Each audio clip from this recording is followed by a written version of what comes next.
Hi folks, this Vauxhall Signum here developed a fault when it was going along.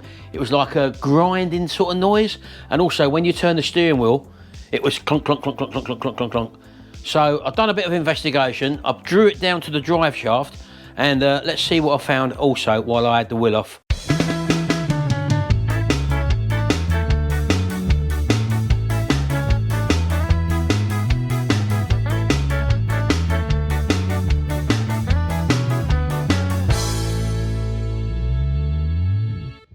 Right folks, well I wasn't going to film this video, as I say, because I've done a drive shaft before, I think, on my channel, so I thought I won't do it. But what I decided to do was to film it because, as I always say, when you do take a wheel off, for example, have a good look around and see if you can find anything else. Check your wheel bearings and stuff like that. Check your brake lines and all that sort of stuff. But as I say, this drive shaft, as you would drive it, it's like a ground. Now I thought it sounded like a gearbox noise, to be honest with you. But the way I found out was to jack it up in the air, take it off its suspension, so to speak, and have the wheels rotating freely, put it into gear, and then so the wheels are rotating. And although you can hear the noise, it was really grindy sort of noise. So my first thoughts was gearbox. Also, there's a middle bearing on the drive shaft for the driver's side one, because it's a long one split in two. Or it could have been a wheel bearing, or it could have been something on the brakes that were rubbing, whatever. So take the wheel off and then try rotating again. The noise was still there. And then it's obviously have a look around, feel the wheel bearing, see if the wheel bearing was loose, which it wasn't. See if there was any other steering components which were knocking, like track rod ends and stuff like that, as you were turning the wheel at the same time. And then I decided to take the outer drive shaft off and then start the car again and put it in gear, and the noise disappeared. So obviously the noise seems to be attributed to the outer gear, drive shaft. So I actually ordered one. We've got it come now. I'm just waiting for something else to turn up. But let's show you what else I found under there, doing my routine checks. So all I done to get the drive shaft out was to undo these two bolts there. I removed the cable for the sensor. I didn't bother taking off the track rod end arm, which I have done before, and I also didn't need to take off the drop link as well. Once you undo these two and you free up the pipe, you can then lever this forward, and that gives you enough access to pull the drive shaft out, which, as you can see, I've got the drive shaft out. That's the center shaft there for the second bearing. There's a bearing there, and obviously starting the car and running the car with this shaft out eliminated the noise, so it points to that as well. And also, say, while I was doing the check here, what I did notice on these pipes there, can you see the bulge there on that brake pipe? And that is ready to let go. That's really soft and spongy there, so if that goes, you lose all your braking. So I've actually ordered another pair of brake lines, because when I went around the other side and checked the other one was in exactly the same condition as well. So have a look around to see if anything else could possibly be dangerous and needing doing. And also, as a lot of you probably know, I've had a lot of problems with suppliers sending the wrong stuff or delivering the wrong stuff, for example. So let's go in and we'll have a look at the drive shaft and see what turned up for this car. Right, so it turned up today, this new drive shaft. The old one doesn't look too bad, as I said to you, because there's no clicking or turning.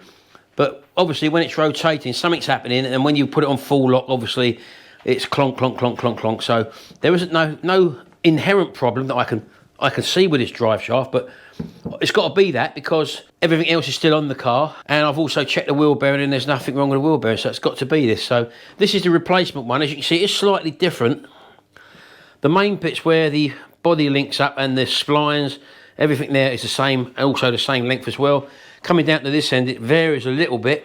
This has got some different sort of unit there, but overall, everything else is in exactly the same place, and they're exactly the same length as well. So we'll be fitting that when the other pipes come back. I got that from jandrarcvjoints.co.uk, but I did get it on eBay, so it was pretty reasonably priced, and it's got a 2-year guarantee with it, 2-year warranty. So there you go, that's that. Okay folks, let's just take these bolts out. I did just slip these bolts back on there just to hold the hub up in place. They should just pull out nice and easy, because I need to slide the drive shaft back in. There we go. Right, so that just pulls forward, you see. That's how I got the drive shaft out. Just by pulling that forward. You need that flexible hose stretched out, as you can see. So I'm going to take the new nut off. This nut is compressed at the end there. It's like a pinch nut, they call it. So when you get down to the end bit, it tightens up. It's just like an anti-undoing nut. You see the flats on that? Right, so let me get the drive shaft stuck in to the splines. And it wants to go with a little bit of a push. I'm just going to give it a little nudge in. Sometimes you want to get a little hammer, and with your stopper, there we go, sit, drop in then. There we go. Don't do that with a normal hammer, folks, because you'll damage that thread and you won't be able to get your nut on. So that's just dropped in now. So I just pull the hub forward. We should be able to just manoeuvre that back into place, like that. Should be able to lift the hub up. Let me get in a better position, hold on. It's hard for me to get you to see this, but right, so the nut is actually through. So we should be able to just get that bolt in. Just wiggle it into place, there we go. There we go, like that. That's the first one in. Second one just below it. There we go. And then we can put them nuts back on and do that up. And then Bob's your uncle. That's the drive shaft situated in place. We have to put this new nut on now, as you know, to torque that up. I'm just going to go and look online and check that torque setting. But I normally do them up FT. That is F-tight. So we'll just do them 18 mils up. As I say, the brake lines have turned up now. Just hold back with my 18 mil spanner out. I'm just going to nip that up first before I do the pair of them up tight. Because I will tighten these up with a breaker bar.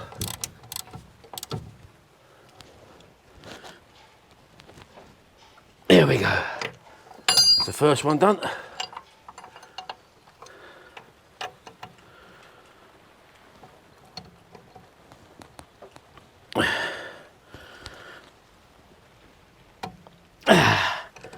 And there's the second one done. So that is the drive shaft in position.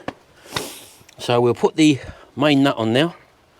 Well, it's actually bigger. That second one is bigger than the original nut. So I've got to go to the log cabin now and go and get a bigger nut to do that. See you in a minute.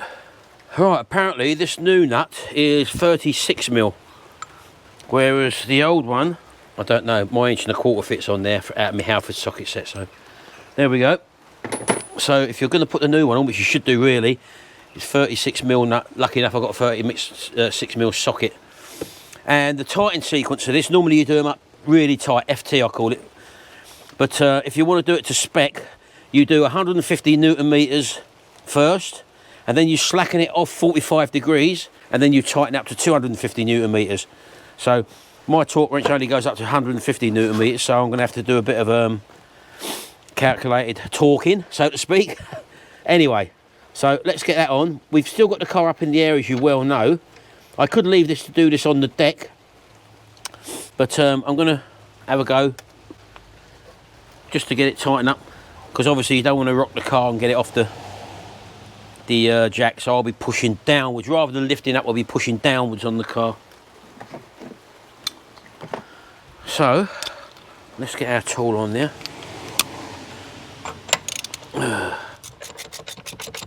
Yeah, it tightens up now, the thread, because as I say, the end of the bolt is pinched in. That's just another safety feature to stop the nut from coming undone. Pretty much like a nylock. So when we get tension on it, I'll change over to the torque wrench. And what I could do, get my screwdriver, just stick it in one of the vents of the disc to stop the disc from rotating. Right, that's just tightening up now. So, I'll take that out of there. I've got my old torque wrench here. Now, I've recently purchased some new digital torque wrenches, so you'll be seeing a review on them. And the reason being is because these ones, I find it so hard to read these readings on here. So, where's the Newton meters? Right, so you have to slacken your nut off on the bottom. And just carry on winding in right to its last setting. It's literally right up to the top there. 150, there we go. Right, okay. Let's put that in there. Let's give that a torque up. Oh, there's the click. Right, that's 150 Newton meters. You've then got to back it off. Let's put that in the bottom. I'll stick that in the bottom because we're pulling up this time to undo. So if we get that on there, that's 45 degrees is sort of 2 o'clock. So I want to be about there. So if I take that back to there, that's about 45 degrees. And then tighten up again. Have to put that back in the top. Okay, and now we're tightened back up to the 150. Right, now I'm going to need to go beyond that. So I'm going to put my breaker bar on. I don't want to damage the torque wrench. And I need another 100 Newton meters on there, so I'm going to guesstimate that, folks. And I'm going to guesstimate it down to about there, that level. Oh, there we go. That's all right. There we go. That's the drive shaft nut back in and done up. Right, okay, folks, so let's get onto this brake lines here. Now, I'm sure you can see there, that's bulging out terribly there, look. See the sponginess of it there, look. And I'll give that a wire brush around this because we're going to undo this bottom part there and hopefully it spins out of the where the pipe connects onto. We don't want that twisting because otherwise you're going to end up breaking that end off and you need a new pipe in there. So we've got to be very careful with this. And I've also cleaned up the back yoke fit into the caliper as well.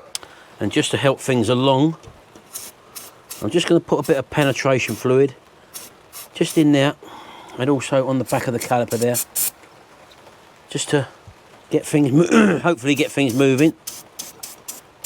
Let that soak in for a little bit and then we'll come and attack that with the spanner. So obviously before I take the old hose off, I want to make sure that the new one is correct.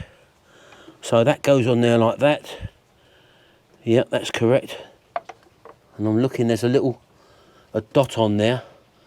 And I'll see if that faces the front or the back. The little dot faces the front, so there's a little cut out there. So that wants to go on that way. Because if you put this on the wrong way, when you come to twist the hoses can twist. So make sure you put it on the right orientation. So it's going to go through that way. That means that goes that way. The flat will be around the right way there. And then that will go on that way. That's right, yeah. So that little dot faces the front, folks. I've got my 13mm spanner sitting on the back of my yoke nut. And I'm just going to crack that. There we go. Just crack that off like that. So we know that one's okay. Oh, I've got an adjustable here, that'll do. Right, let's hold that in there like that. That's in the 11mm on the top there. And hopefully... Oh, there we go, we've done it. So I'm just going to put a bit of rag under there. Because I want to be pretty swift with this. That's the tricky one, that, folks, that top one. That bottom should pull out, which it does. We get our oil drop out, but we want our little thing to the front there, as I said to you. So we'll poke that up there. Make sure it's clean. There we go. And just start tightening. And don't forget, we're going to have oil running out the bottom very shortly. Right, so I've just held that there. And now I'm going to undo the bottom one and take the bottom one off. Can't really show you a lot of this, folks. Remembering that we've got washers back and front there, folks. And we're going to need them again. Ideally, you want to put new washers on if you've got them. But they don't come with any washers, so I've got to use the old ones.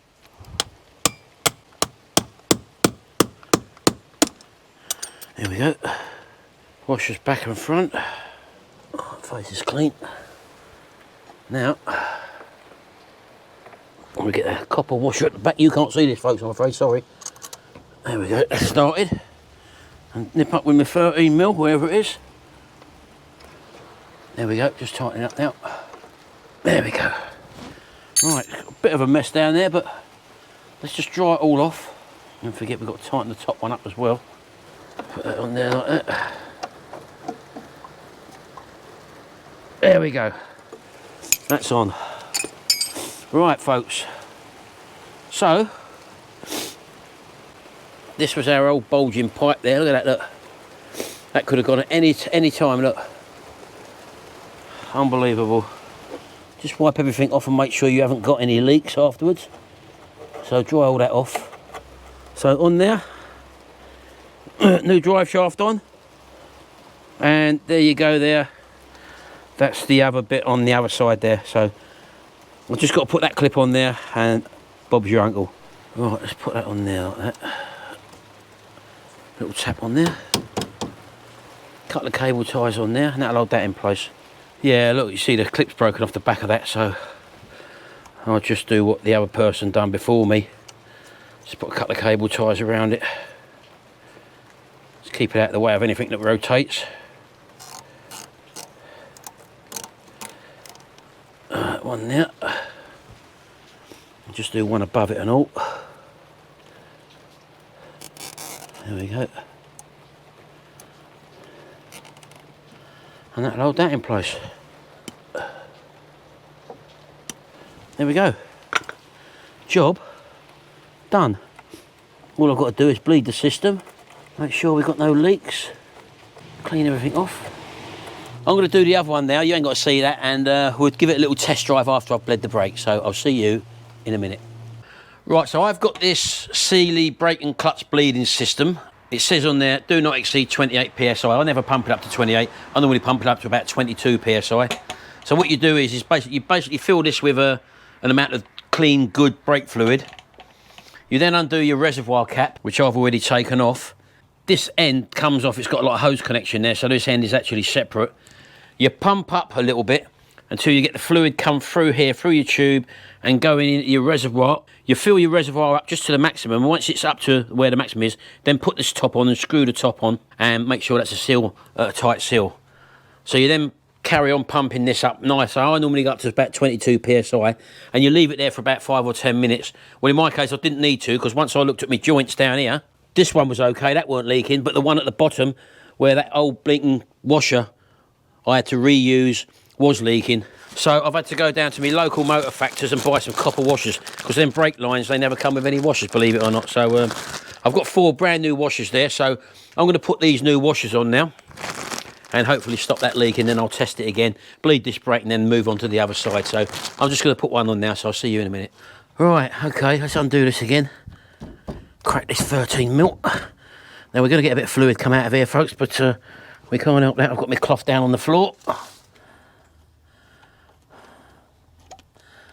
Alright, let's get that bloody washer off. There we go. Screw that old one off. Come on, baby.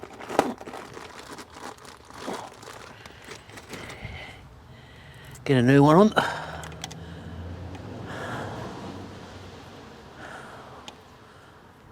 There we go. Get that back done up as quickly as we can. I'm not going to go too mad initially, so let's just nip that up. Alright, there we go. Do it like that for the moment. Let's have a little clean up, a little dry off, so that we can see if we're still leaking once we put it under pressure. Just have one more little nip up, just to make sure. There we go. Right, let me pressure that up again, folks, and we'll see what happens. So literally,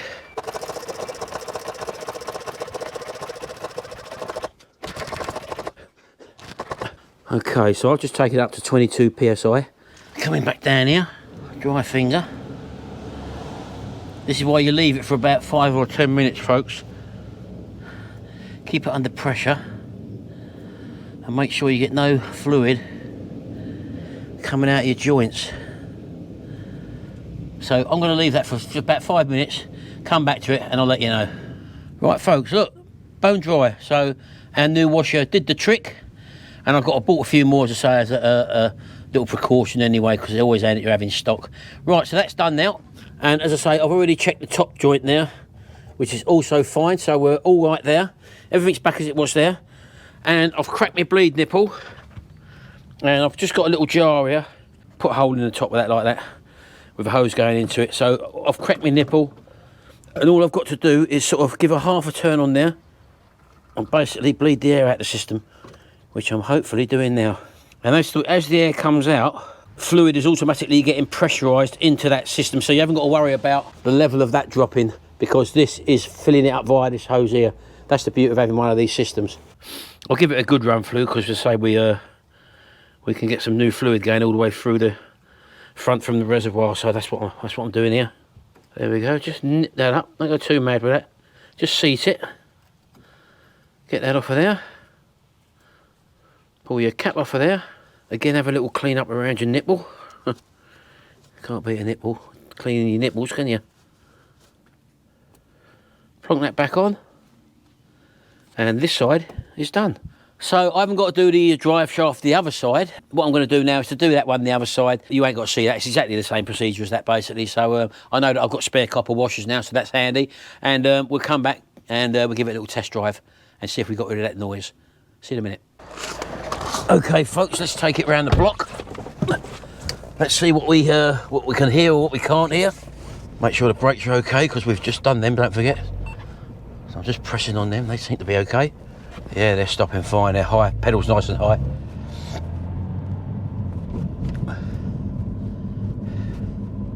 What you was getting, going around corners, you were getting a clonking noise.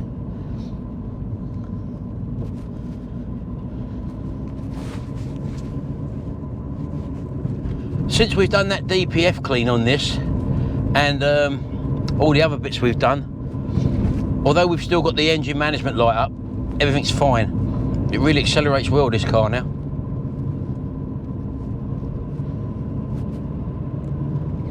So when I go around the bend, it used to clonk. No clonking. You used to be able to feel it on the steering wheel as well. So far, so good. Let's get it onto a bit of straight road and find out what it does.